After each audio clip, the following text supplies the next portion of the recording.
સોમનાથ મંદિરના દિગ્વિજય દ્વાર તેમજ મહારાણી અહલ્યાબાઈ હોલકર નિર્મિત જૂના સોમનાથ મંદિર સાથે પ્રભાસ પાટણ ગામને જોડતા સદીઓ જૂના જાહેર રસ્તાઓને સોમનાથ મંદિર ટ્રસ્ટ દ્વારા કોઈપણ પ્રકારની આગોતરી જાણ કે જાહેર સૂચના વિના રાતોરાત સિમેન્ટની દિવાલો અને આડસો ઊભી કરી બંધ કરી દેવાતા સમગ્ર પ્રભાસ પાટણ ગામમાં ભારે રોષ ફાટી નીકળ્યો છે।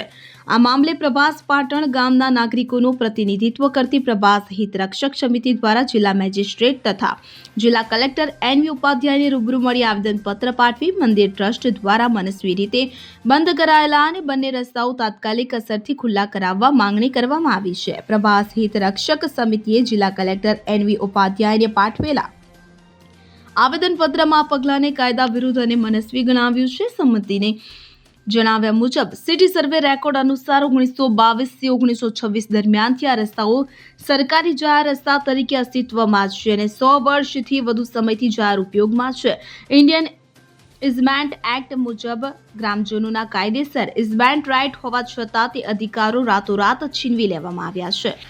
Bureau report CN24 news. હવે જુઓ દેશ દુનિયાની તમામ ખબરો તમારી આંગળીના ટેરવે। ઉઠાવો મોબાઈલ અને ગૂગલ પ્લે સ્ટોર પરથી ડાઉનલોડ કરો અમારી CN24 ન્યૂઝ મોબાઈલ એપ।